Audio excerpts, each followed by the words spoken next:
शुक्लांबरधरं विष्णुं शशिवर्णं चतुर्भुजं प्रसन्नवदनं ध्यायेत् सर्वविघ्नोपशान्तये नामसंकीर्तनं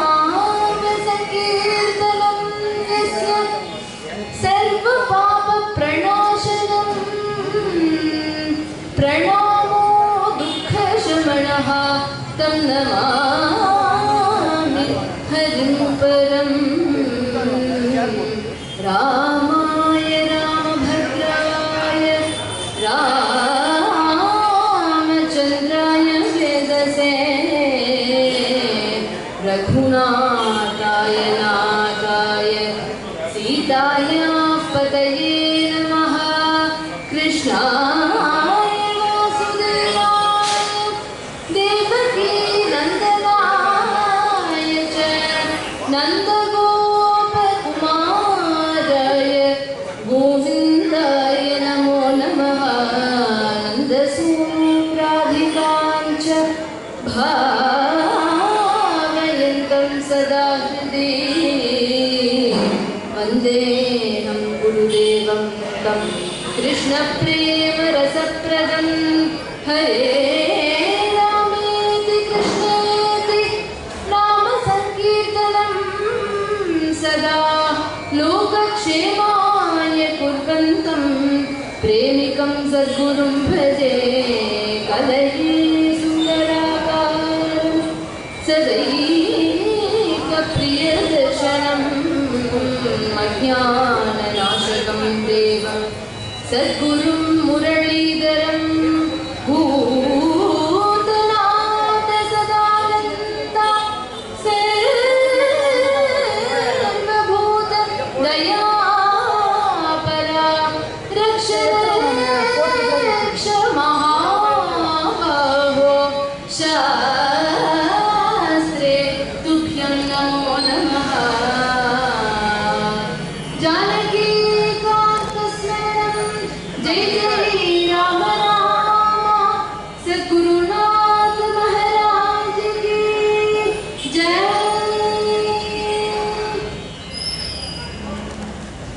ஸ்ரீயப்பதியான பகவானுடைய பரம கிருபையினாலேயும் சத்குருநாதாளுடைய பரம அனுகிரகத்தினாலேயும் இன்றைய தினம் நம்ம எல்லாருக்கும் ராமநாமத்தினுடைய பிரபாவத்தை பத்தி கேட்கக்கூடிய பாக்கியமும் சொல்லக்கூடிய பாக்கியமும் கிடைச்சிருக்கு. பொதுவா ராமநாமத்தையே தாரக மந்திரம் அப்படின்னு சொல்லுவாங்க. இதற்கு ஏன் தாரக மந்திரம் அப்படின்னு பேருனா நம்ம இந்த சம்சாரம் அப்படிங்கிற சாகரத்திலிருந்து தரணம் பண்றதுக்கு, அதாவது கடக்கிறதுக்கு உதவியா இருக்கிறதுனால இந்த நாமத்துக்கு தாரக மந்திரம் அப்படின்னு சொல்லுவாங்க. சரி, இது தாரக மந்திரம் இவ்வளோ பெரிய விஷயங்கள்லாம் பண்றதுன்னு சொல்றே, அப்ப இந்த நாமங்கள்லாம் சொல்றதுக்கு ஏதாவது விதிகள் இருக்கா? நம்ம இப்படிதான் சொல்லணும், காலால குளிச்சுதான் சொல்லணும், மடி கட்டிட்டுதான் சொல்லணும், கால செருப்பு போட்டு சொல்லக்கூடாது, தீட்டுனா சொல்லக்கூடாது, கால தேசங்கள் நேரம் பார்த்து சொல்லணும் அப்படின்னு ஏதாவது விதி நிஷேதங்கள் இருக்கா அப்படின்னு கேட்டா இது எதுவுமே கிடையாதான். நம்ம எந்த நேரம் ராமநாமம் சொல்றோமோ அதுவே நல்ல நேரம், எந்த தேசத்துல ராமநாமம் சொல்றோமோ அந்த தேசமே நல்ல தேசம். இப்படி நம்ம சொல்றதுனால நம்ம பவித்திரமாகவே தவிர ராமநாமம் சொல்றதுக்கு எந்த ஒரு விதியும் கிடையாது. கேலியா அவர் வந்தாரா, சாப்பிட்டாரா, போனாரா, அதோ வராம சாப்பாடு ராமர் அப்படின்னு சொன்னா கூட ராமர் சஹதேவ பிரபன்னாய தவ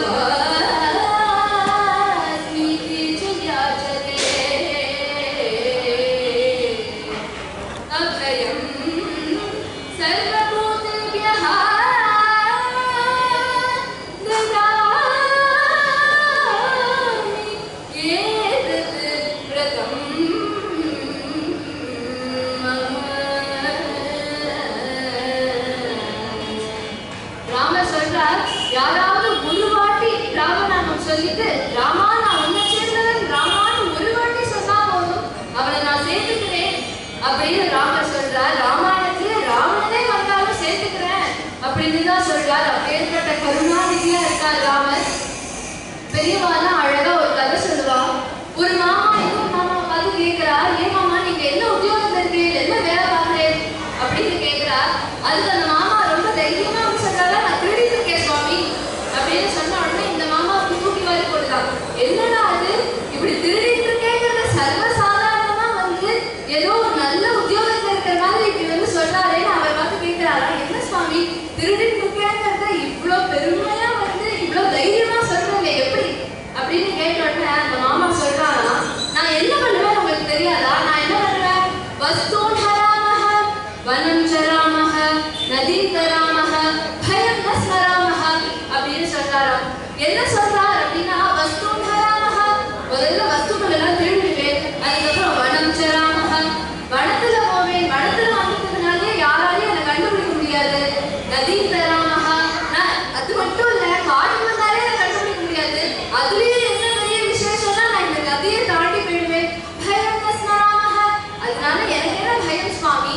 அப்படின்னு ரொம்ப பெருமையா சொன்னாராம். உடனே கேட்ட மாமா, ராமராமா நீ தான் எனக்கு நல்ல வழியை காட்டணும் அப்படின்னு சொல்லிட்டு போயிட்டார். கடைசியில பார்த்தா இந்த திருடிட்டு இருந்த மாமா மோட்சத்துக்கு போறாராம்.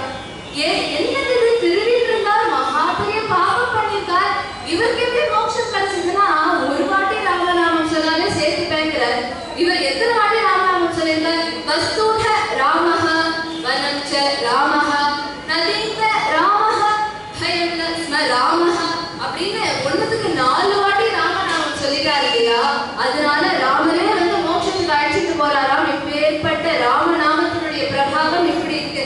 அவர் வேணும்னு தெரிஞ்சுன்னு சொல்லல, நம்ம ராமநாமம் சொல்றோம் அப்படிங்கிற இன்டென்ஷன்ல நம்ம இன்னைக்கு எப்படியாவது 1/2 மணி நேரம் ராமநாமம் உட்கார்ந்து யார்கிட்டயும் பேசாம முதல்ல இந்த போனை தொடாம ராமநாமம் சொல்லணும் அப்படின்னா அவர் உட்கார்ந்து இல்லையா?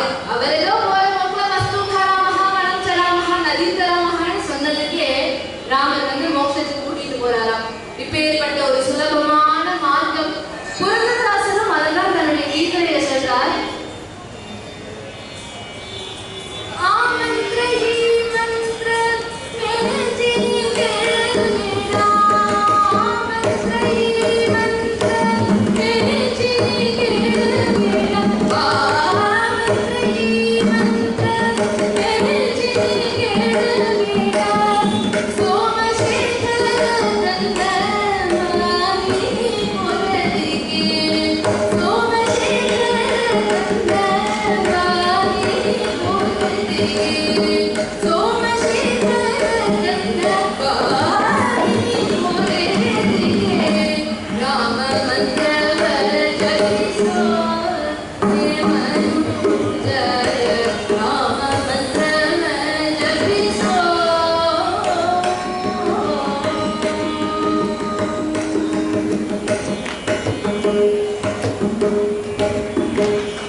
எந்த மந்திரத்தை சோமசேகரன் அதாவது சிவபெருமான் எந்த மந்திரத்தை பார்வதி தேவிக்கு சொன்னாரோ அந்த மந்திரத்தை சொல்லு அப்படின்னு சொல்றார். சிவபெருமான் என்ன பார்வதி தேவிக்கு சொன்னார் அப்படின்னா, பார்வதி தேவி கேட்கிறாளாம், எல்லாரும் லோகத்துல வந்து ஆளாளுக்கு ஒரு விஷ்ணு சஹஸ்ரநாமம் சத்சங்கம் போட்டுட்டு தெருவுக்கு தெரு ஒரு விஷ்ணு சஹஸ்ரநாமம் சத்சங்கம் இருக்கு. எங்க அண்ணா பேரை எல்லாரும் சொல்லிட்டு இருக்கா, 1000 நாமத்தையும் அப்படி ஜெய ஜெய ஜெய ஜெய போல தெருவுல விஷ்ணு சஹஸ்ரநாமம் சத்சங்கம், சண்டையானா விஷ்ணு சஹஸ்ரநாமம் சத்சங்கம் அப்படின்னு சொல்றா. ஆனா எனக்கு அந்த 1000 நாமத்தையும் சொல்ல தெரியல, நான் அதனால என்னால சொல்ல முடியல. அதனால இந்த 1000 நாமத்துக்கும் சாதமான ஒரே நாமத்தை எனக்கு நீங்க சொல்லுவோ அப்படின்னு கேட்கிறா. என்ன கேட்கிறா அப்படின்னா, விஷ்ணு சஹஸ்ரநாமத்துல இருக்கு இல்லையா, விஷ்ணு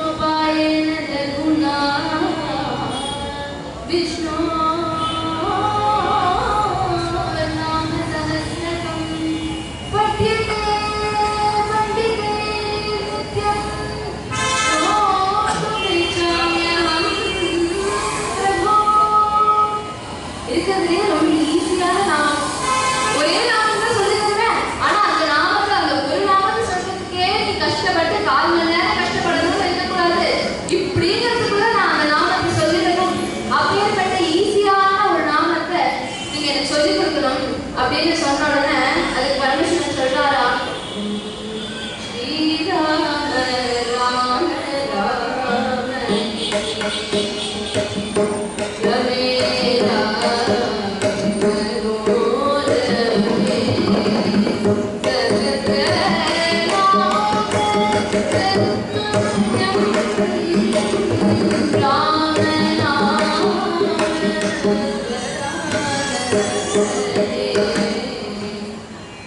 ராமராமான்னு சொல்லுமா போதும் அப்படின்னு சொல்றார்.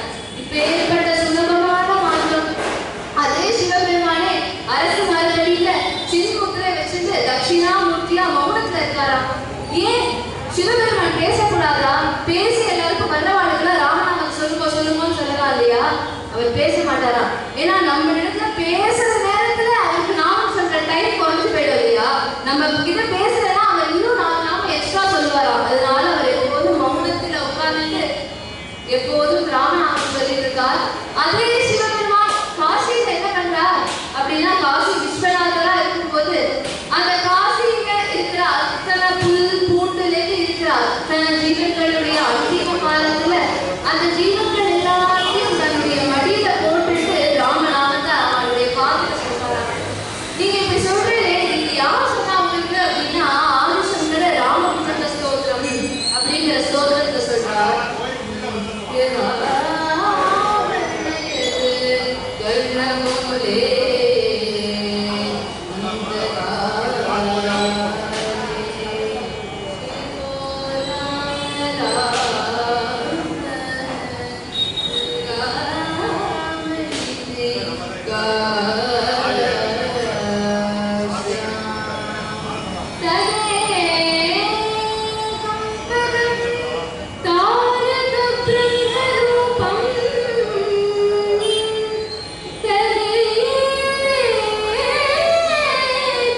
அப்ப இதை விட ஒரு பெரிய பாக்கியம் ஒன்று எழுத முடியுமா?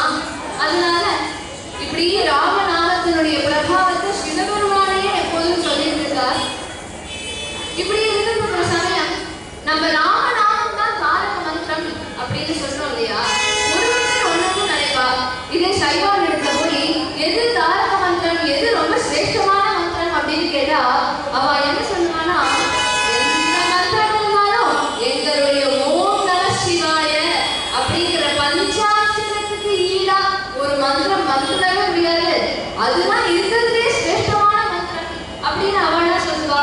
சரி, வைஷ்ணவாள் இடத்துல போய் கேட்போம் அப்படின்னு வைஷ்ணவாள் இடத்துல போய் சுவாமி எது ரொம்ப சிரேஷ்டமான மந்திரம் அப்படின்னு கேட்டா எங்களுடைய ஓம் நமோ நாராயணாய அப்படிங்கிற அஷ்டாட்சரத்தை விட ஒரு சிரேஷ்டமான மந்திரம், ஒரு பெரிய மந்திரம் இருந்துட முடியுமா லோகத்துல?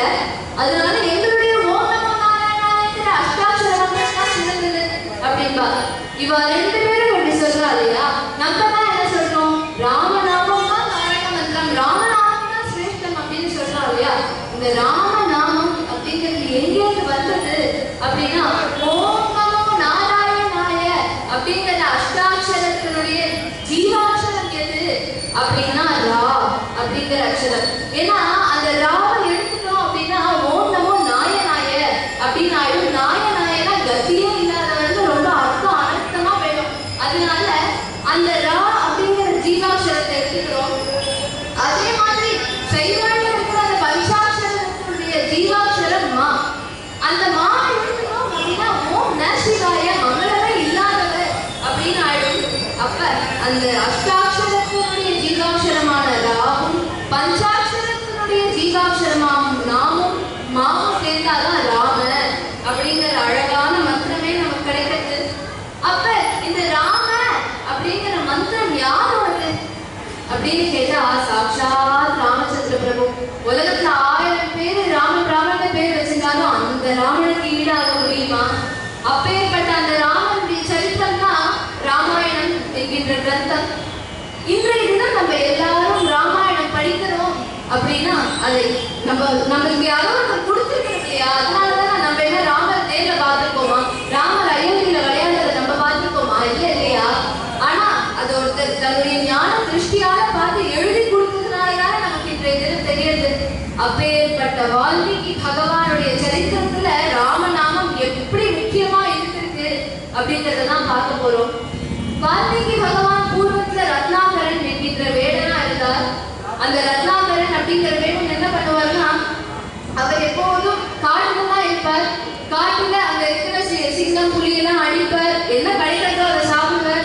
அங்க யாராவது மனுஷா தப்பினாலே யாராவது ஒருத்தர் 2 பேர் வந்துட்டா அவளை சும்மா வெறுத்தையோட தான் அனுப்புவார். அவட்ட இருக்கிறது அத்தனையும் வாங்கிட்டுவார். இப்படி இவர் இருக்கிறத மேலேந்து குருநாதரான ஒருத்தர் பார்த்துட்டு இருக்காரா. யாருன்னா நாரதர். எப்போதுமே குருநாதர் ஒருத்தனை பிடிக்கணும் அப்படின்னு நினைச்சுட்டா யார் நினைச்சாலும் அந்த பிடியிலிருந்து விலக முடியாது. அப்ப நாரதர் பார்க்கிறார், எப்படியாவது இந்த ரத்னாகரனை நம்ம வழிக்கு கொண்டு வந்துடணும் அப்படின்னு நினைக்கிறார். அங்கிருந்து வரார். எப்போதுமே நாரதர் பாகவதோத்தமர், கழுத்துல துளசி மாலை, கையில வீணை, இதை தவிர எதுவுமே வச்சுக்க மாட்டார். அன்றைய தினம் ரத்னாகரனை வசம் பண்ணணும் இல்லையா? அதனால அழகான ஒரு ரத்ன மணிமாலையே போட்டுட்டு வரார். அது பார்க்கறதுக்கே அப்படியே ஜொலிக்கிறது. அங்கிருந்து அந்த ரத்னாகரன் பார்க்கிற வழியில, ஏன்னா அவர் பார்த்தாதானே இவர் குடிக்க முடியும். அதனால அவர் பார்க்கிற வழியாவே வேணும்னே அப்பன்னு நாராயண ஹரி நாராயண ஹரி நாராயண ஹரி நாராயண நாராயண ஹரி நாராயண ஹரி நாராயண ஹரி நாராயண ஹரி நாராயண ஹரி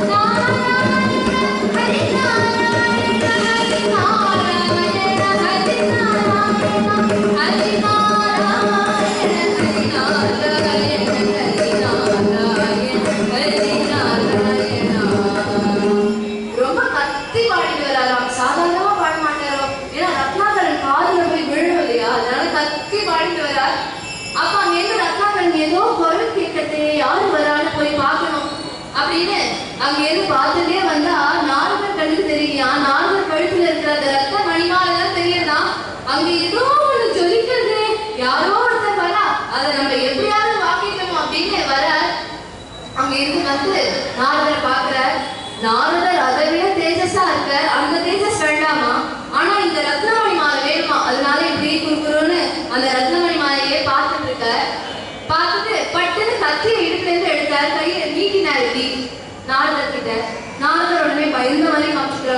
என்னப்பா திடீர்னு கத்தி எடுத்து இப்படி காட்டுறியே அப்படின்னு கேட்ட உடனே, நான் உங்களை ஒண்ணும் பண்ண மாட்டேன், நீங்க கழுத்துல அழகான ஒரு மாலை போட்டுருக்கேன், அதை எனக்கு கொடுத்துருக்கோம், நான் உங்களை ஒண்ணும் பண்ண மாட்டேன் அப்படின்னு சொன்னாராம். அதை விட ரொம்ப சிறந்த விஷயம், அதை விட ரொம்ப உயர்ந்த விஷயத்த அவன் கொடுக்கறதுக்காக நான் வந்திருக்கேன்ப்பா, அதனால இந்த மாலைக்காக நீ ஆசைப்படாத அப்படிங்கிற. எனக்கு அதெல்லாம் தெரியாது சுவாமி, எனக்கு உங்க கழுத்துல அந்த ஒரு மாலை அப்பையிலேருந்து கண்ணை உறுத்திட்டே இருக்கு. என்னோட மனைவி கூட இதே டிசைன் தான் நேற்று வரைஞ்சு கொடுத்து எனக்கு இந்த மாதிரி மாலை வேணும், நீங்க வாங்கிட்டு வந்து கொடுக்கணும்னு சொன்னா, அது எந்த ஒரு சங்கல்பமா தெரியல, நீங்க வரும்போது அதே டிசைன்ல மாலை போட்டுட்டு இருக்கு, எனக்கு அந்த மாலை வேணும், நீங்க கொடுப்போம். ஏன்பா நீ இப்படி திருடுறியே, இது பேர் திருட்டுப்பா, இப்படி திருடினா இதுக்கு பேர் பாவம், திருடக்கூடாதுப்பா.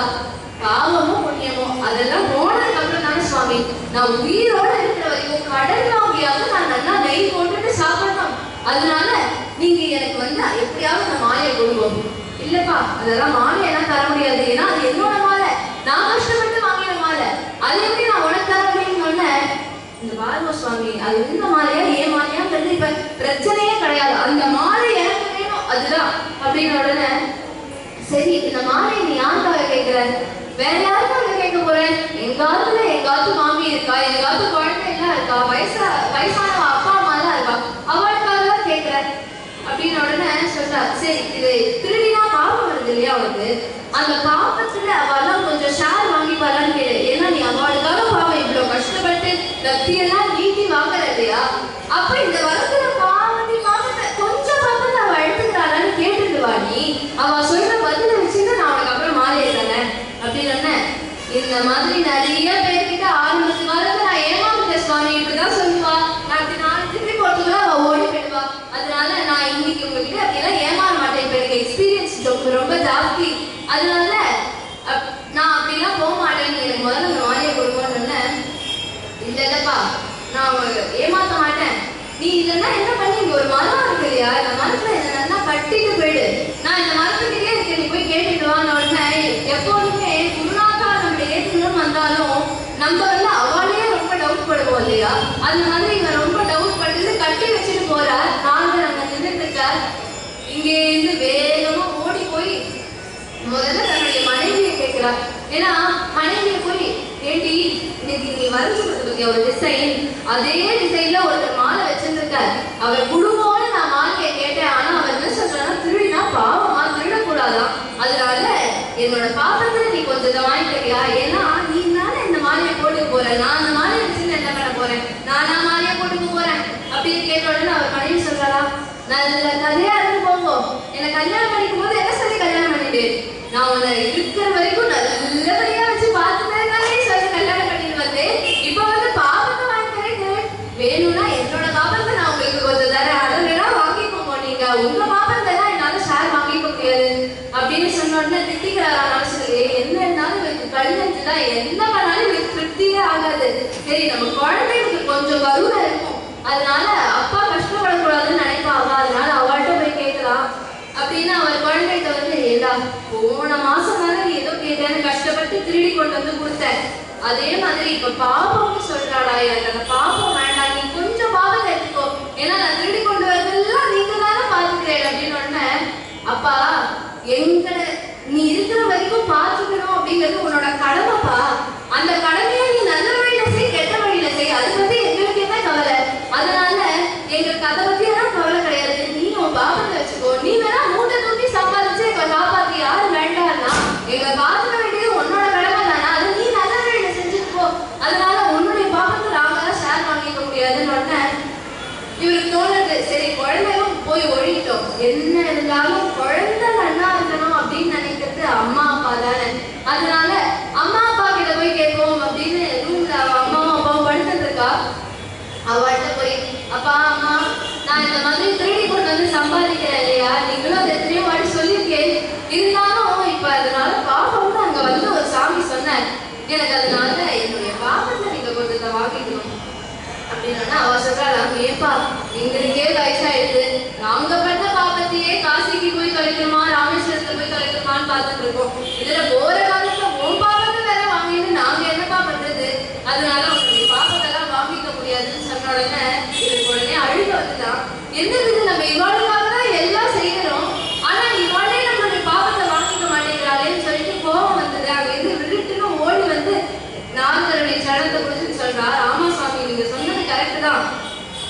இவாளுக்கெல்லாம் என்ன பண்ணியும் திருப்தியே இல்லை.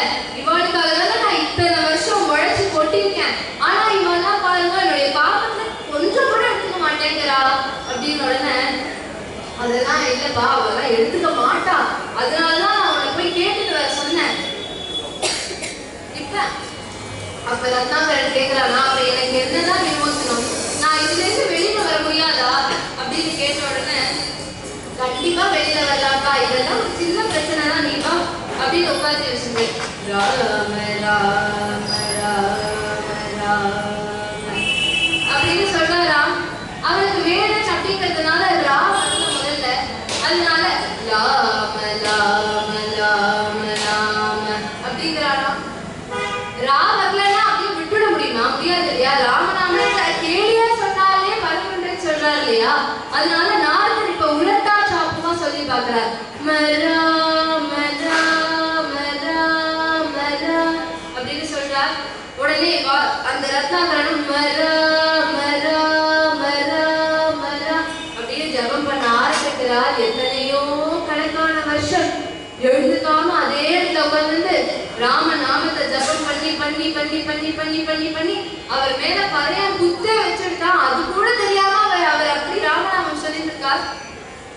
ஒரு லெவலுக்கு மேல அங்க தேவர்களுக்கு எல்லாம் தாக்கலையா, ஏன்னா அந்த குத்துக்குள்ள அவர் இருந்து சொல்ற ராமநாமத்தினுடைய துவனி தேவலோகம் வரைக்கும் கேட்கலாம்.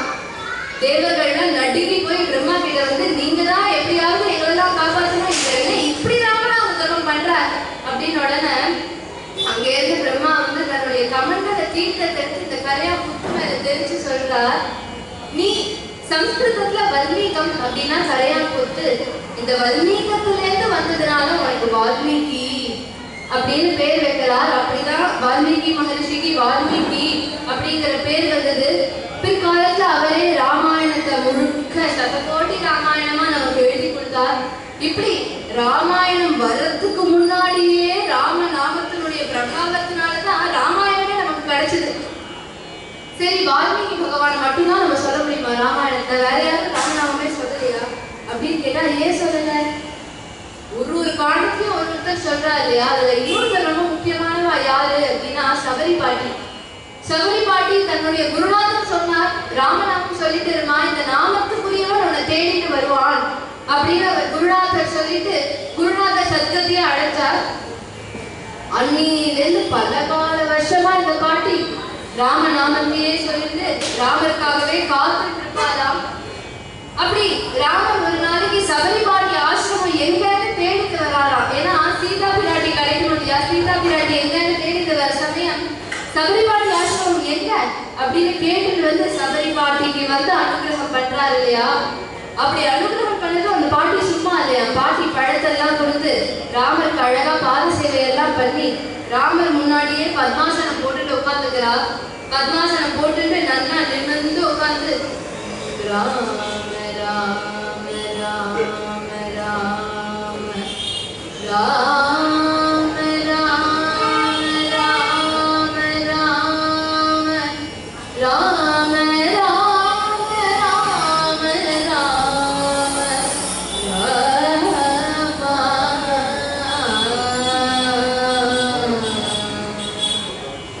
பாட்டி ராமநாமம் சொல்லி ராமனுடைய கண்ணு முன்னாடியே தன்னுடைய ஊர்துவ நாடி வெடிச்சு தன்னுடைய குருவனுடைய சரணத்தையே அடைஞ்சா அப்படின்னு சொல்லுவா. அப்ப ராமரே சபரி பாட்டியினுடைய மோட்சத்துக்கு சாட்சி பூதமா இருக்கார். ஏன் அப்படி இருக்கார் அப்படின்னா பாட்டியார் ராமநாம ஜபம் பண்ணிருக்கார் இல்லையா? அதனால ராமரே சாட்சி பூதமா இருக்கார். சரி, சபரி பாட்டி மட்டும்தான் இருக்காளா? வேற யாரு அப்படின்னு கேட்டா, ராமநாமம் அப்படின்னு சொன்னாலே நமக்கு ஒருத்தர் தானே ஞாபகத்துக்கு வருவா முதல்ல. யாருக்கு? நம்மளுடைய ஹனுமார் இல்லையா? ஹனுமார் ராமநாமம் வேற ஹனுமார் வேறவே கிடையாது. ஹனுமார் தான் ராமநாமம், ராமநாமம் தான் ஹனுமார். அப்படி ஹனுமார் இங்கே இருந்து சமுத்திரத்தை ஆற்றத்துல இருந்து தன்னை ராமபானமா ராமநாமம் சொல்லிட்டே தான் கிளம்புறார். அப்ப என்ன சொல்றாருன்னா, ராமபானத்தை எப்படி ராமன் எழுதிருக்குமோ அது போல என்னுடைய நாமத்திலையும் ராமநாமம் தான் எப்போதும் இருக்கும் அப்படின்னு சொல்லிட்டு தான் சமுத்திரத்தை தாண்டத்துக்கே கிளம்புறார். அந்த ராமநாமத்தினுடைய மகிமையினாலேயே மைனாகம் சுரச சிவிகங்கிற போன்ற தடையெல்லாம் கடந்து லங்கைக்கு போறார். லங்கைக்கு போய் அங்க லங்க பூரா தேடி சீதா பிராட்டி கிடைக்காதப்போ ராமநாமத்தினுடைய மகிமையினாலே சீதா பிராட்டியை பார்த்து சீதா பிராட்டிய அங்கேருந்து அசோகவனத்தை அழிச்சு அங்கேருந்து ராவணனே வந்து பார்த்து ராவணனை பார்த்து தைரியமா நின்று பேசுறாரு இல்லையா, டேய் ராவணா, ராமர் சாதாரணப்பட்டவர் இல்லடா, அவர் பகவான் அப்படின்னு ராவணனை பார்த்து டேய் போட்டு சொல்லணும்னா அந்த ராமநாமம் இருக்கணும் இல்லையா. அப்படி ராவணனையே மிரட்டுறார். ராவணன் அப்படி அசையலன்னு லங்கையே தகனம் பண்றார். திருப்பி அதே ராமநாமத்தினுடைய பிரபாவத்தினாலேயே திருப்பி ராமச்சரணத்துக்கு வராது இல்லையா. இப்படி ஹனுமான் தான் எப்போதும் அன்னைக்கு ராமநாமம் சொன்னார் அப்படின்னு இல்லாம இன்றைய தினம் வரைக்கும் ராமநாமம் சொல்ற எல்லா இடத்துலையும் ஹனுமான் இருந்துட்டு இருக்கார். அவரும் உட்கார்ந்து ராமநாமம் சொல்லிட்டு இருக்கார். அதனாலதான் எப்போதுமே ஹனுமானுக்கு ஒரு தனி ஆசனம் போடுவார் ராமநாமம் சொல்லும் போது. ஏன்னா ஹனுமான் எப்போதும் வந்து அங்க உட்கார்ந்துட்டு கேட்பாராம். சரி, ஹனுமான் தான் சொன்னாரா சாட்சாத் சீதா பிராட்டியே ராமநாமத்தினாலதான் இருந்தா அப்படின்னு சொல்லுவாங்க. ஏன்னா ராமாயணம் அப்படிங்கிற பெரிய கிரந்தத்துக்கு நடுவுல இருக்கிறது சுந்தரகாண்டம். அந்த சுந்தரகாண்டம் அப்படிங்கிற அந்த அழகான காண்டத்துக்கு நடுவுல ராமநாமாங்கிதம் சேதம்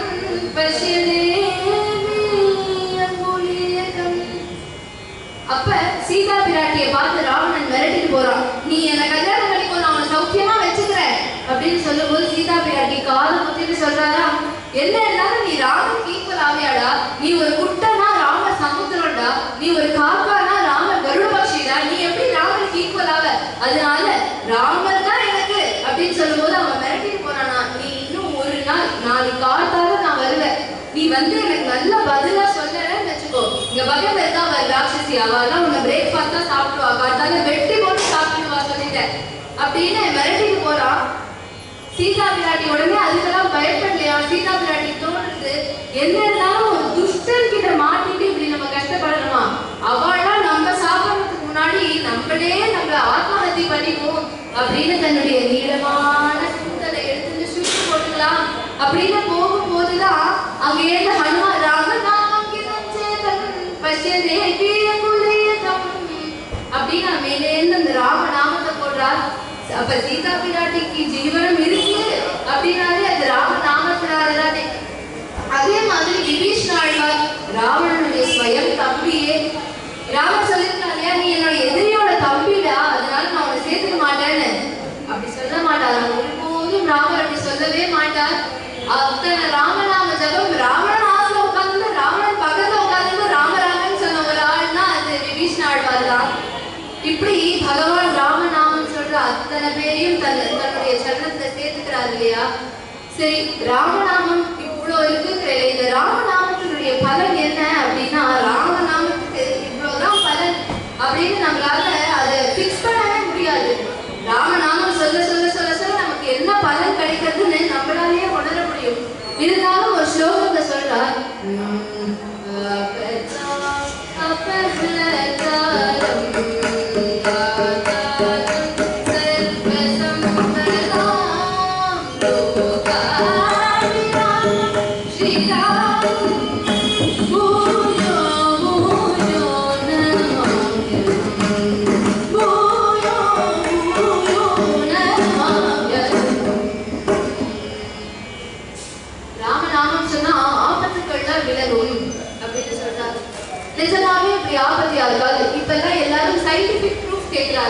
அந்த காலத்துல சாஸ்திரம் ஒத்துக்கணும் அப்படின்னு சொல்லுவா. இப்பதான் எல்லாரும் சயின்டிபிக் ப்ரூஃப் வேணும் அப்படின்னு சொல்றா இல்லையா. நம்ம எல்லாம் கேட்போம் இல்லையா, ஆபத்து விலகி இருக்குன்னு நீங்க சொல்றேன், யாருக்காவது இப்படி விலகி இருக்கா அப்படின்னு கேட்டா விலகி இருக்கான். துளசிதாசர் என்கின்ற மகான், அவர் எப்போதும் ராமநாம ஜபமே பண்ணிட்டு இருப்பார், ராமாயண உபன்யாசமே பண்ணிட்டு இருப்பார். அதாவது பக்கத்துல ஒரு மாமா இருக்கார், அந்த மாமாவும் ராமாயண உபன்யாசம் பண்ணுவாராம். துளசிதாசருடைய உபன்யாசத்துக்கு பயங்கர கூட்டம் பிடிச்சுக்குமா. ஆனா இந்த பக்கத்துல இருக்கிற இந்த மாமா சொல்ற உபன்யாசத்துக்கு யாரோ 2 பேரோ 3 பேரும், அதுவும் வாக்குல இருக்கிறவா வந்து உட்காந்து கேட்டாலே பெருசா. அதனால எனக்கு மனசுக்குள்ள ஒரு சின்ன பொறாமை. அது என்னது, நம்ம சொல்றது ராமாயணம் தான், அவன் சொல்றதும் ராமாயணம் தான், நமக்கு வராத கூட்டம் அவன் மட்டும் எப்படி வருது, இதை நம்ம எப்படியே சும்மா விட்டுடக்கூடாது, அப்புறம் நம்மளால உபன்யாசமே பண்ண முடியாத மாதிரி போயிடும் அப்படின்னு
அதே துளசிதாசர் எப்படி ராமச்சந்திர பிரபுவை பாடுறார் அப்படின்னா,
கபீர்தாஸ் என்கின்ற மகான் அவர் ராமானந்தர் என்கின்ற ஒரு குருவை பார்க்கிறார். அவருக்கு எப்படியாவது அந்த குருவனுடைய சரண சம்பந்தம் வேணும் அப்படின்னு ஆசைப்படுறார்.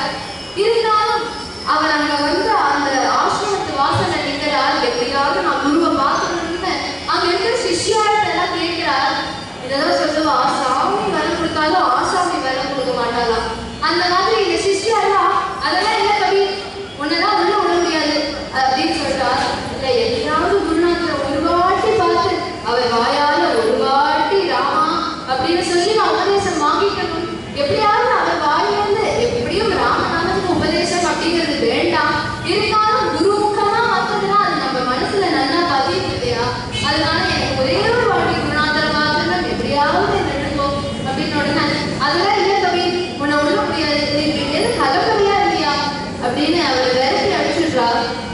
அங்கேருந்து கபீர்தாசர் ஓட அழுதுட்டே வந்து கங்கை படியில படுத்துட்டு இருக்காரா. படியோட படியா தன்னுடைய தலையை வச்சுட்டு, ஏனாமா நீ இந்த லோகத்துக்கே பொது அப்படின்னு எல்லாரும் சொல்றாளே, அப்ப இந்த கபீருக்கு நீ கிடைக்க மாட்டியா? நான் என்ன தப்பு செஞ்சேன்? எனக்கு ஏன் நீ அந்த குருநாதனுடைய தர்சனத்தையே கொடுக்க மாட்டேங்கிறேன்னு அழுதுட்டு இருக்கார். அன்றைய தினம் ராத்திரி எல்லாரும் ராமானந்தருடைய ஆசிரமத்தை படுத்துக்கிறார். ராமானந்தரும் படுத்துக்கிறார். அப்ப ராமானந்தருடைய கனவுல ராமர் வரார். ராமர் வந்து லட்சுமணரோட வரார். ராமானந்தருடைய ஆசிரமத்துக்குள்ள காலை எடுத்து வைக்கலாம் அப்படின்னு போறார். ஆனா பட்டுன்னு காலை திருப்பி எடுத்துட்டார். லட்சுமணரை பார்த்து ராமர் சொல்றார், அப்ப லட்சுமணா இந்த ஆசிரமத்துக்குள்ள போகாத, வா நம்ம இப்படியே கிளம்பலாம் அப்படின்னு சொன்ன உடனே லட்சுமணருக்கே தூக்கி வரி கொடுத்தான். என்ன சுவாமி இது? அண்ணா என்ன இருந்தாலும் ராமர் நம்ம ராமானந்தர் வெயிட் பண்ணிட்டு இருப்பாரு இல்லையா, உங்களுக்காக அவர் வெயிட் பண்ணிட்டு இருப்பாரு, நம்ம அவரை பார்க்க போகணுமே அப்படின்னா, என்னப்பா லட்சுமணா இந்த ஆசிரமத்துல சாதுக்கள் அபசாரம் பண்ணப்பட்டிருக்கா, அதனால இங்க இங்க நம்ம போகக்கூடாது, வா நம்ம வேற இடத்துக்கு போகலாம் அப்படின்னு ராமர் சொல்றதை கேட்டோன்னு பட்டுன்னு எழுந்தார் ராமானந்தர். எந்த சாமிக்கு இங்க நம்ம அபசாரத்தை பண்ணோம்னு தெரியலேன்னு தன்னுடைய சிஷ்யால் எல்லாரையும் கூப்பிட்டு, நேற்றுக்கு யாராவது இங்க வந்தாள் ஆசிரமத்துக்கு அப்படின்னு கேட்கிறார். ஏதாவது சாதுக்கள் வந்தாளா இங்க அப்படின்னு கேட்டோன்னே, இல்லையே சுவாமி, இங்க யாரும் சாதுக்கள்னா வரலையே. நன்னா நினைவுபடுத்தி சொல்லும்போது இங்க யாராவது சாதுக்கள் வந்தாளா? இல்ல சுவாமி, சாதுன்னா இங்க யாரும் வரல. சாதுன்னு வரணும்னா அங்க வேற யாரும் இருந்தா யாராவது வந்திருக்காளா? யாரு வந்தான்னு சொல்லுவோம். அது வேற யாரும் இல்ல, இந்த தெருவோரமா கபீர்னு இருப்பானே அவன் தான் வந்தான். எதுக்கு வந்தான்?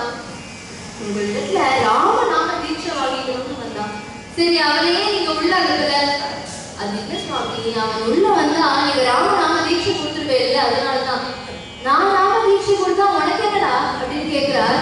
அது இல்ல சுவாமி, அவன் என்ன ஜாதியோ என்னவோ, நீங்க அவனுக்கு தீட்சை கொடுத்தேன் அப்படின்னா இந்த ஊர் ஜனங்க, இந்த தெருவில் இருக்கிற ஜனங்கள்லாம் ராமானந்தர் தீட்சை கொடுத்துறாருன்னு ஒரு மாதிரி பேசுவா, அதனாலதான் அப்படின்னு உடனே அப்ப அவர் சொல்றாராம், யார் இந்த தெருவில் இருக்கிற ஜனங்களா? நானும் ஆசிரமம்னு போட்டுட்டு உட்கார்ந்து அன்னிலேருந்து இன்னி வரைக்கும் ஒருத்தர்னா ஒருத்தர் ராமநாம தீட்சை வேணும்னு வரல, ஒருத்தர்னா ஒருத்தர் ஏகாதசி விரதம் இருக்கிறது இல்ல, ஒருத்தர்னா ஒருத்தர் பூஜை பண்றது இல்ல, பக்தியோட ஸ்ரத்தையா இல்ல. இவன் பேசுறதெல்லாம் நீங்க கேட்டு அவனை உள்ள அனுப்பாம இருந்தேதா? இப்ப பாருங்க, நான் இப்பவே போறேன், கங்கையில ஸ்நானம் பண்றேன், நாளைக்கு விடியற் காத்தாலேயே இந்த ஊர் ஜனங்க அத்தனை பேரையும் கூப்பிட்டு கபீருக்கு ராமநாம உபதேசம் பண்ண போறேன் அப்படின்னு சொல்றார் வயசானவர். விடியற் காத்தால 4 மணிக்கெல்லாம் கிளம்பிட்டார், கங்கையில ஸ்நானம் பண்ணணும் அப்படின்னு. அங்க இருந்து கிளம்பி இவர் சியாராம் சியாராம் சியாராம் சியாராம்னு சொல்லிட்டே வரார். கங்கையில எப்போதும் அவர் இறங்குற படிக்கட்டு தானே, அதனால அவர் சியாராம் சியாராம் சியாராம்னு சொல்லிட்டே ஒரு படிக்கட்டா இறங்கி வரார். அதே படிக்கட்டுல தானே கபீர்தாசர் படுத்துட்டு இருக்கார். அவர் இப்படி நடந்துட்டே வர சமயம் ராமானந்தருடைய சரணம் கபீர்தாசருடைய தலையில பட்டுது. உடனே தலையில பட்டதுனால சியாராம் அப்படின்னு தூக்கி வாரி கொண்டு தன்னுடைய காலை எடுக்கிறார்.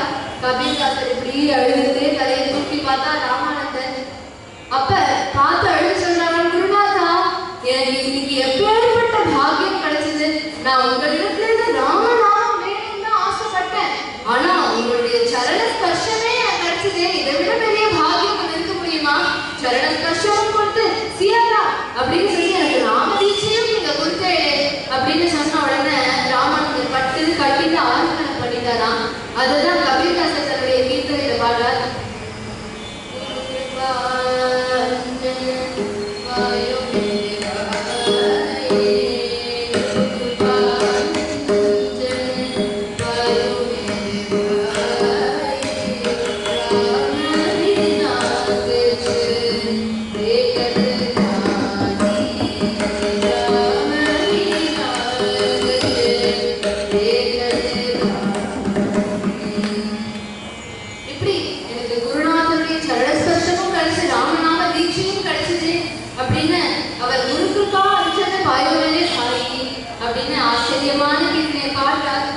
இப்படி அவருக்கு ராமநாமங்கிற சம்பத்தியும் கொடுத்து குருநாதருடைய சம்பத்தாக பெரிய சம்பத்தை கொடுத்தார் இல்லையா? குருநாத சம்பந்தம் அப்படின்றதுதாங்க நமக்கு பெரிய சம்பத்தே. அதனால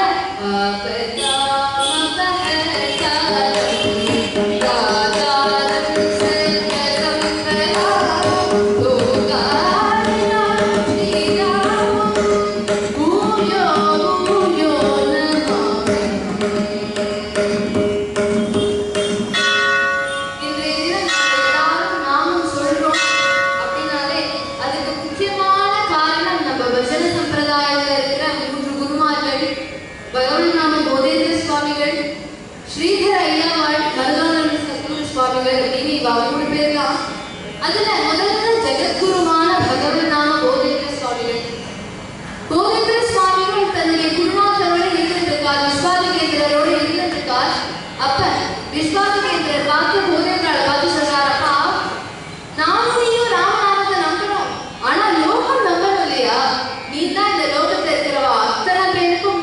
ஏன்னா அந்த காலத்துல அவெல்லாம் சாஸ்திரத்தை நம்பிட்டு இருந்தா, சாஸ்திரம் தான் பெருசு அப்படின்னு நினைச்சிட்டு இந்த ராமநாமத்துக்கு மதிப்பு இல்லை அப்படின்னு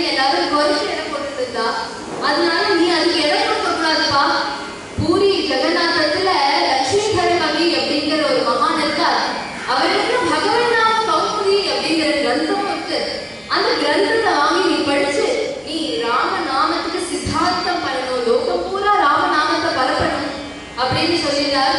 குருநாதர் சொன்னா அந்த பேச தட்ட முடியுமா? உடனே பட்டுன போதேந்திரா அங்கேருந்து கிளம்பினா. இப்படி மெதுவா நடந்து எங்க காஞ்சியிலேருந்து பூரி ஜெகநாதம் வரார். ஜெகநாதனுக்கு வந்து அப்படி இப்படி கேட்டுட்டு லட்சுமி கவியோடைய ஆத்த கண்டுபிடிச்சிருந்தார். அவ திண்ணையில உட்கார்ந்துட்டு இருக்கார். உட்கார்ந்துட்டு இருக்கிற சமயம் அப்ப உள்ள யாரோ 2 பேரும் ஓன்னு அழற சத்தம் கேட்கறது. யாருப்பா இது ராத்திரி வேலையில இப்படி அழறாங்க அப்படின்னு பாக்குறார். உள்ள யாரோ 2 பேர் தம்பதி அழுதுட்டு இருக்கா. அப்ப அவ கேட்கிறாரா, இங்க லட்சுமிதர கவி அப்படிங்கிறது யாருன்னு கேட்ட உடனே அங்க ஒருத்தர் சொல்றாரா, எங்க அப்பா தான் லட்சுமிதர கவி, என் பேரு ஜெகநாத கவின்னு பேரு. எங்க அப்பா வந்து இப்போ இல்ல, அவர் வந்து பகவானுடைய சரணத்தை அடைஞ்சிட்டார். நீங்க எங்க அப்பாவை தேடிட்டு வந்தீங்களா? என்ன விஷயத்துக்காக தேடிட்டு வந்தேன் அப்படின்னு சொன்ன உடனே அப்போ அந்த தம்பதி சொல்றாளா, நாங்க 2 பேரும் எங்க ஊர்ல இருந்து காசி யாத்திரையா கிளம்பினோம். அங்க இருந்து கிளம்பி வந்துட்டே இருக்கிற சமயம் ராத்திரி வேற ஒரு கிராமத்துல ஓய்வு எடுத்துக்கலாம் அப்படின்னு ஒரு ஆத்து வாசல்ல திண்ணையில படுத்துட்டு இருந்தோம். அடுத்த நாள் காலையில எழுந்து பார்த்தா என்னுடைய மனைவியை காணும். நானும் அங்கேயும் தேடி பார்த்தேன். அங்க இருக்கிற ஜனங்கள்கிட்ட தான் கேட்டேன். அவ சொல்றா, நீங்க ஒரு வார்த்தை சொல்லியிருந்தீங்கன்னா நாங்க நம்பாத இடம் கொடுத்துருப்போமே. இந்த ஊர்ல கிருஷ்ணர்கள்லாம் இருப்பா, அவதான் அழகான ஸ்திரீகள் இருந்தா அவளை தூக்கிட்டு போயிடுவா, நீங்க எப்படி தொலைச்சிட்டேன்னு சொன்ன உடனே எங்களுக்கு அழுகையா வந்து, இருந்தாலும் நம்ம காசி யாத்திரைய பாதியில நிறுத்த வேண்டாம் அப்படின்னு அங்கிருந்து கிளம்பி காசிக்கு போறார். காசியில போய் சிவபெருமானை பார்த்து அழறாரா, இப்ப ஏற்பட்ட அருமையான மனைவி இப்படி தொலைச்சிட்டேனா அப்படின்னு அழறார். காசி யாத்திரையை முடிச்சுட்டு திருப்பி அதே வழியா வந்து அதே கிராமத்துல ஒரு கொலக்காக்கரையில உட்காந்து அழறாரா, எப்படி அருமையான மனைவி போயிட்டாங்க, நான் அவளை எங்கேயோ இப்படி தொலைச்சிட்டேன்னு அழுதுட்டு இருக்கார். அப்படி அழுதுட்டு இருக்கிற சமயம் அங்க ஒரு பெண்மணி வேறு விதமான வஸ்திர பூஷணங்கள்லாம் போட்டுட்டு வந்து தண்ணி போடுறதுக்காக வரா.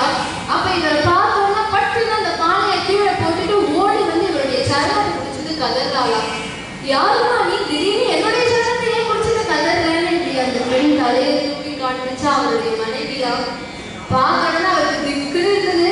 என்னமா நீ இப்படி வேறு விதமான வஸ்திர பூஷணங்களோட இருக்கிய, என்ன ஆச்சு, நீ எங்க போன அப்படின்னு கேட்ட உடனே, இங்க பேசுறதுக்கு நேரமே இல்லை, இங்க கிருஷ்ணர்கள்லாம் என்னை பார்த்துட்டானா மறுபடியும் தூக்கிட்டு போயிடுவான், அதனால நம்ம இப்பவே இங்கேருந்து கிளம்பிடுவோம்னு பிராண ஆபத்து வந்தது போல அங்கேருந்து கிளம்பி ரொம்ப தூரம் ஓடி வரா.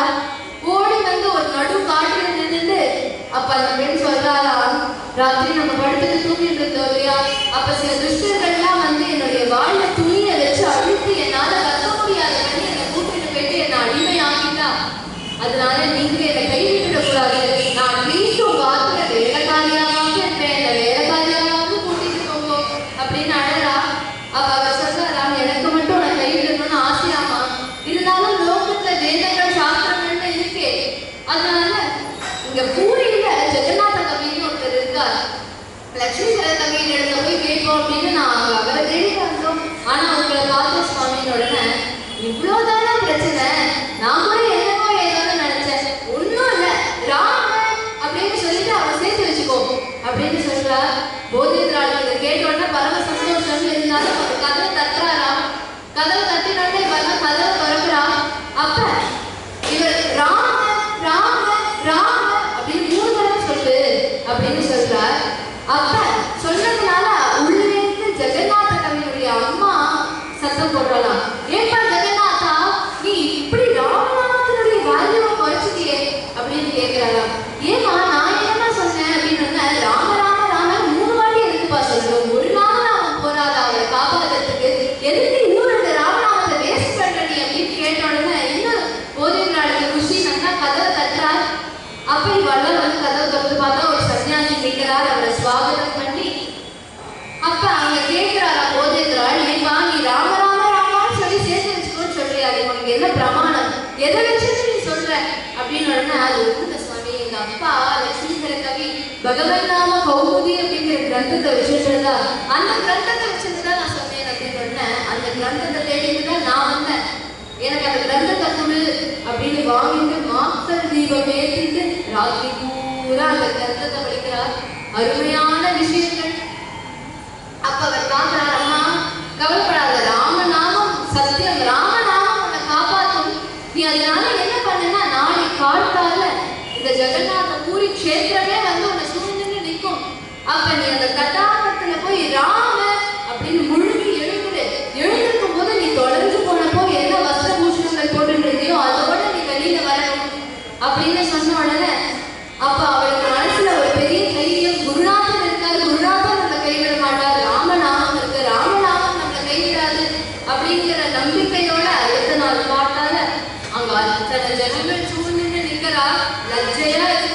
இருந்தாலும் குருநாதன் இருக்கார், ராமநாமம் இருக்கு, நம்மள கண்டிப்பா ராமநாமம் காப்பாற்றும் அப்படிங்கிற நம்பிக்கையோட அந்த தீர்த்தத்துல போய் ராம அப்படின்னு சொல்லி ஒரு முழுக்கு போட்டு எழுந்துட்டா அன்னைக்கு தொண்ணூறு என்ன வஸ்திர பூஷணங்களோட என்னென்ன மங்கள திரவியங்கள், புஷ்பம், பொட்டு, குங்குமம்னு என்னென்ன மங்கள திரவியங்களோட தொலைஞ்சு போனாலோ அதே மாதிரி கையில வரா.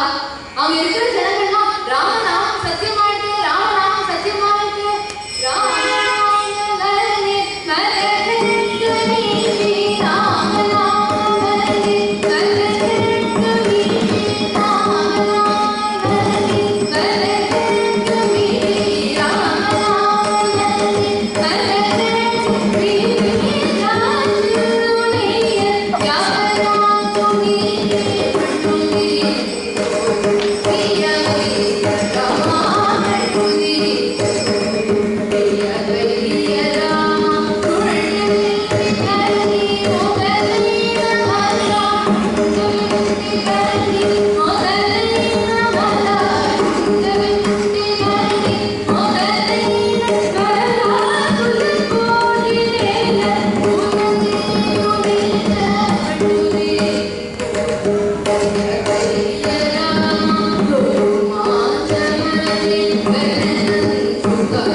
அதே சம்பிரதாயத்துல வந்து அதே ஸ்ரீதர ஐயாவாள் என்ன சொல்றார் அப்படின்னா ஆக்யா சஷ்டி என்கின்ற ஒரு அருமையான ஸ்லோகத்தை எழுதுறார். சஷ்டி அப்படின்னாலே 60 ஸ்லோகம். அந்த 60 ஸ்லோகமும் சிவநாமத்தினுடைய பெருமையை சொல்ற மாதிரி எழுதியிருக்கார். அந்த கிரந்தத்தை அவர் தன்னுடைய சிஷ்யாளுக்கெல்லாம் சொல்லி கொடுக்கிறார். அந்த சிஷ்யாளெல்லாம் போதேந்திராளியை போய் சொல்றார் ஸ்லோகத்தை.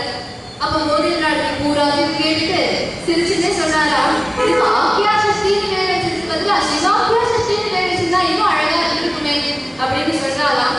அதை சிஷ்யாலாம் கேட்டுட்டு வந்து அவளுடைய குரு ஐயாவாளை சொல்றார், இந்த மாதிரி போதேந்திராளியை சமர்ப்பிச்சோம், அவருக்கு சிவாக்யா சஷ்டின்னு பேர் வச்சிருந்தா இன்னும் அழகா இருந்திருக்கும்னு சொன்னான்னு அங்கிருந்து ஐயாவாள் கிளம்பி போதேந்திராளை பார்க்க வரார். அப்போ போதேந்திராளை பார்த்து சொல்றார், நான் வந்து இந்த ஆக்யா சஷ்டியை எழுதினேன், எழுதிட்டு உங்களிடத்துல சமர்ப்பிக்கணும்னு நினைச்சேன், ஆனா உங்களிடத்துல சமர்ப்பிக்க அவகாசம் இல்லை. இந்த 60 ஸ்லோகத்தை தான் இவாளுக்கு சொல்லி கொடுத்தேனே தவிர 61வது ஸ்லோகமா ஒண்ணு இருக்கு, அது நானே உங்ககிட்ட சொல்லி காட்டணும் அப்படிங்கிறதுனாலதான் நான் அதை சொல்லல, இப்போ நான் அதை உங்களுக்கு சொல்லி காட்டுறேன் அப்படின்னு சொல்றார்.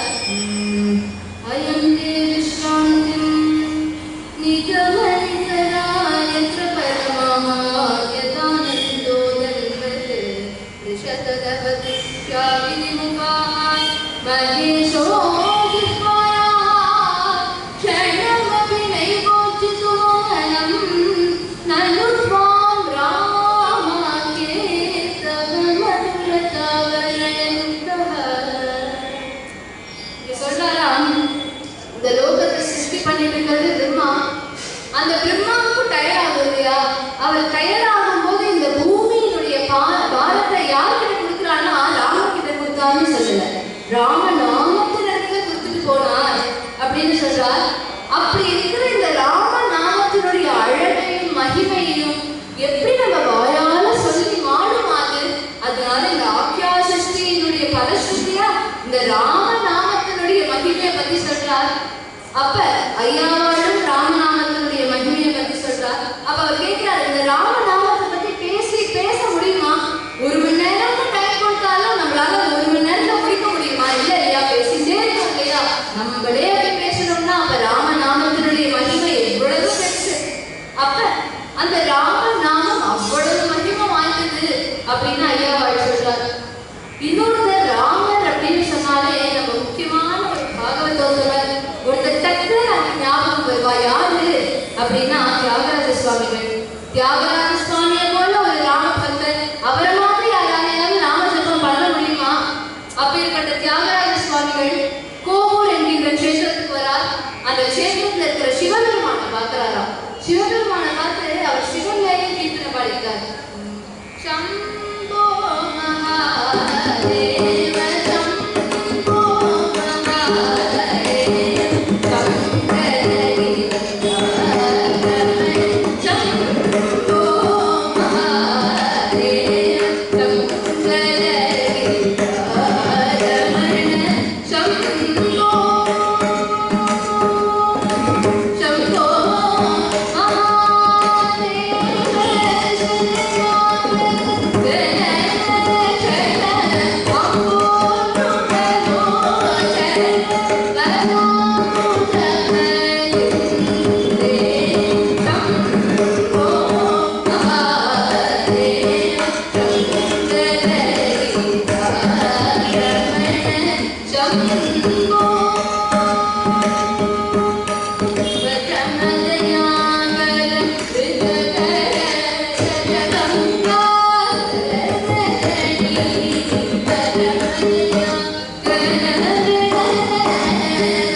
இப்படி சிவனை பார்த்து பாடிட்டு வர்ற சமயம் அங்க கோவூர் சுந்தரேஷ் முதலியார் அப்படிங்கிறவங்க அவருக்கு நம்ம தியாகராஜருக்கு ஏதாவது கொடுக்கணும் அப்படின்னு தோணுது.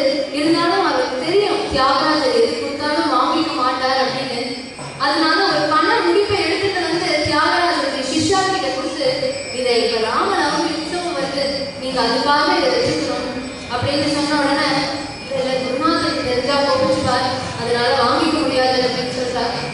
இல்ல இருந்தாலும் நீங்க வச்சுக்கோங்க, ராம கைங்கரியத்துக்கு தானே தரேன், அதனால நீங்க வச்சுக்கோங்கன்னு சொன்ன உடனே அவளும் ஒரு நிர்பந்தத்தை வாங்கிக்கிறா.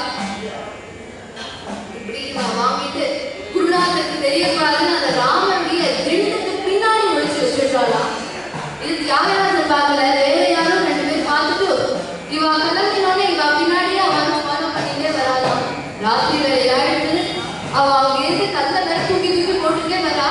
அப்ப இந்த சிஷ்யாலாம் பயந்து போய் குருநாதர்கிட்ட போய், தியாகராஜ சுவாமிகளே குருநாதா, இந்த மாதிரி இவளா கல்ல தூக்கி அடிக்கிறா அப்படின்னு சொன்ன உடனே தியாகராஜர் ரொம்ப அழகா சொல்றாராம், மடியில கணம் இருக்காதா, வழியில பயம் இருக்கும், நம்ம கிட்டதான் ஒன்றும் இல்லையே, நீ எதுக்கு அனாவசியமா பயப்படுற, ராமன் இருக்காப்பா, ராம பார்க்கலாம் அப்படின்னு சொன்ன உடனே மடியில கணம் இருக்கே குருநாதா, அதனாலதானே எனக்கு இப்ப பயமாவே இருக்கு அப்படின்னு உடனே என்னப்பா சொல்றேன்னு, இல்ல கோவூர் சுந்தரேஷ் முதலியார் வந்தா, அவர் வந்து பண முடிப்பு கொடுத்துட்டு போனார்.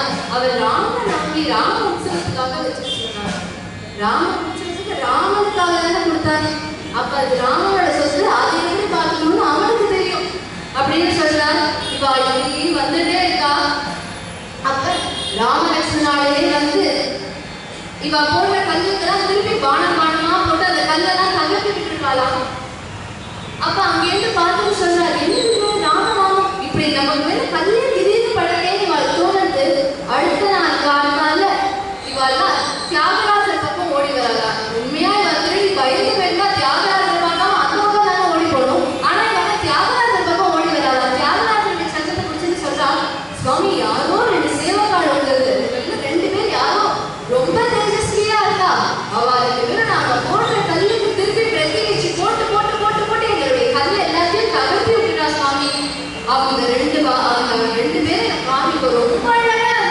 அந்த இருட்டுல கூட அவ்வளோ அழகா தெரிஞ்சாலே அவ 2 பேரும் எனக்கு காமிக்கும் அப்படின்னு உடனே தியாகராஜர் கேட்கிறாரா, நீ அந்த 2 பேரும் பாத்தியாப்பா அப்படின்னு கேட்ட உடனே, ஆமா சுவாமி என்னுடைய 2 கண்ணாலையும் பார்த்தேனே, அந்த எவ்வளோ ஆஜானு பாகுவான தோல், எவ்வளோ அழகா இருந்தார், தாமரை போன்ற கண்கள், எடுப்பான மூக்கு, தொகைகள் போன்ற உதடு, கண்ணாடி பகவான் எவ்வளோ அழகா இருந்தார் 2 பேர் சுவாமி. யார் அந்த 2 பேர்னா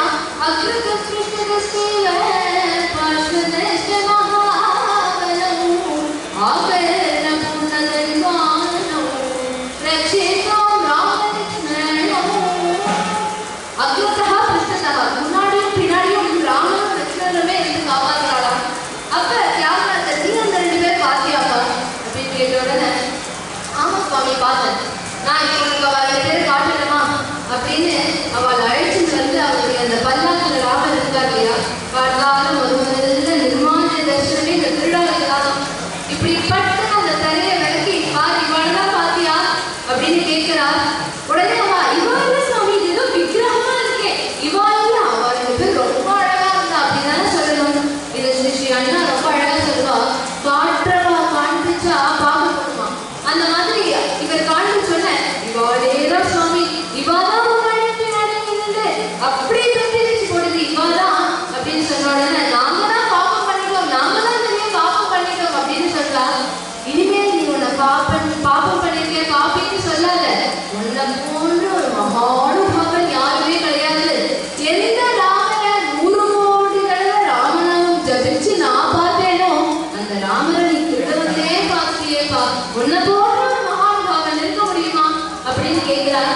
அப்ப அந்த திருடா 2 பேர் சொல்றா, நீங்க தியாகராஜன் இனிமேல் ராமதாசன் அப்படின்னா நாங்க 2 பேர் இனிமேல் தியாகராஜதாசன் அப்படின்னு தியாகராஜனுடைய சிஷ்யாடாவே மாறிடுறா. அப்படிப்பட்ட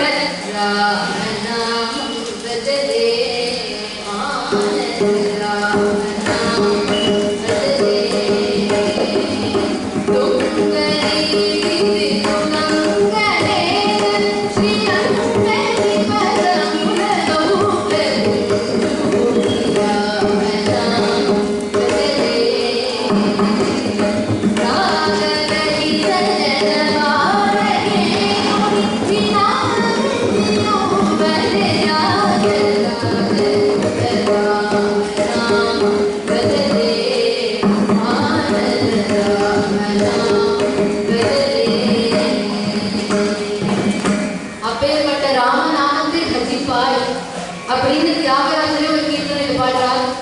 இன்னும் ஒரே ஒரு சரித்திரத்தோட இந்த சத்சங்கத்தை பூர்த்தி பண்ணிக்கலாம். ராமகிருஷ்ண பரமஹம்சர் என்கின்ற ஒரு மகான் இருந்தார். அவர் எப்போதும் காளி முன்னாடி நின்றுட்டு ராமர் தான் பாடுவார். ஹரே ராம ஹரே ராம ராம ராம ஹரே ஹரே ஹரே கிருஷ்ண கிருஷ்ண கிருஷ்ண ஹரே ஹரே அப்படின்னு ராமர் தான் பாடுவாராம். அப்ப அவருடைய குரு தோதாபுரி மகாராஜ் அப்படிங்கிறவர், அவர் தான் அஷ்டாங்க யோகமும் ராமகிருஷ்ண பரமஹம்சருக்கு சொல்லி கொடுத்தார். அப்ப ராமகிருஷ்ண பரமஹம்சரை பார்த்து கேட்கிறார், ஏன்பா உனக்கு அஷ்டாங்க யோகமும் சித்திச்சிருக்கு, இருந்தாலும் நீ ஏன்பா இங்க நின்றுட்டு இப்படி சப்பாத்தி தட்டிட்டு இருக்க, ஏன் நீ இங்க உட்காந்து இப்படி ராம ராமன்னு சொல்லிட்டு இருக்க, நீ போய் அஷ்டாங்க யோகம் கண்டுப்பா, உனக்கு எவ்வளவு சுலபமா சித்திச்சுடுத்து, நீ எதுக்கு இங்க உட்காந்து இருக்க அப்படின்னு கேட்கிறார். ராமகிருஷ்ண பரமஹம்சருக்கு ஒரே அழுத வருதான். அவர் கிளம்பினதுக்கு அப்புறம் ஏகாந்தத்துல காளியை பார்த்து சொல்றார், அம்மா உங்க அண்ணாவுடைய நாமத்துதானமா நான் சொன்னேன், நான் வேற என்ன தப்பு பண்ணேன், என்ன போய் இப்படி சப்பாத்தி தட்டுறேன்னு கேள்வி பண்றாரேமா, அப்படி குருநாதர் இப்படி சொல்லிட்டாரேமா அப்படின்னு உடனே, ராமகிருஷ்ணன் நீ கவலைப்படாத, தோதாபுரிய நான் பாத்துக்கிறேன் அப்படின்னு சொல்றாராம். தீராத வயது வலி வந்துருக்கு தோதாபுரி மகாராஜுக்கு. அவரும் போய் எல்லா அலோபதி மெடிசன் எடுத்து பார்க்கறாரு, ஆயுர்வேதிக் மெடிசன் எடுத்து பார்க்கறாரு, ஹோமியோபதி எடுத்து பார்க்கறாரு, ஒன்றுத்துக்கும் வயிற்று வலி போற மாதிரி தெரியல. அவர் நினைக்கிறார், போறப்போ என்ன வாழ்க்கை சாதிக்க போறது, வயிற்று வலியோட இருக்கிறதுக்கு போயே சேர்ந்ததுனால கங்கையில போய் குதிச்சா அவருடைய போராத நேரம் கங்கையும் அவருடைய இருப்பதற்கு தான் இருக்காராம். அதனால இவருக்கு என்ன பண்றதுன்னே தெரியல. இவருக்கு அப்புறம் போனது, நம்ம நீ ராமகிருஷ்ணனை கிண்டல் பண்ணிட்டு வந்ததுக்கு அப்புறம் தான் எனக்கு இப்பேற்பட்ட வயிற்று வலி அவனிடத்துல போய் கேட்போன்னு அங்க போய் ராமகிருஷ்ண பரமஹம்சரை பார்த்து கேட்கிறா, எனக்கு ரொம்ப வயிற்று வலிப்பா, என்னால தாங்கவே முடியல, நீ தான் அதுக்கு ஏதாவது உபாயம் சொல்லணும்னு, நான் என்ன சொன்னாலும் நீ இதை செய்யலா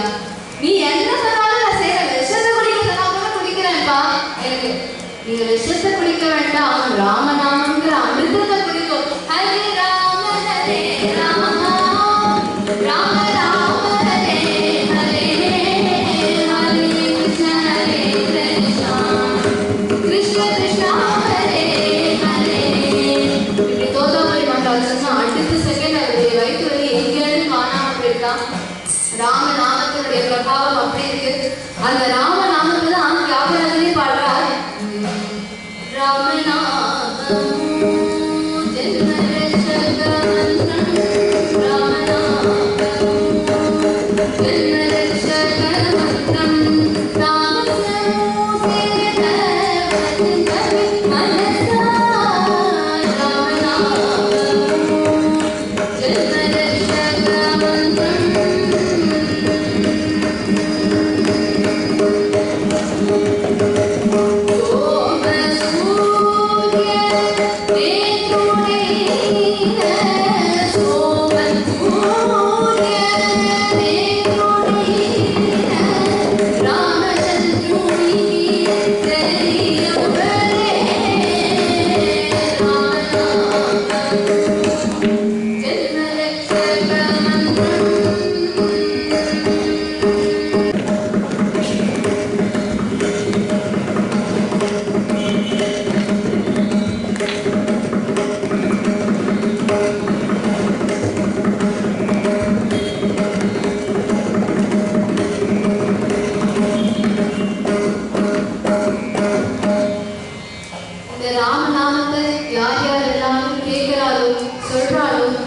எல்லாருக்கும் சகமங்களும் உண்டாகும்.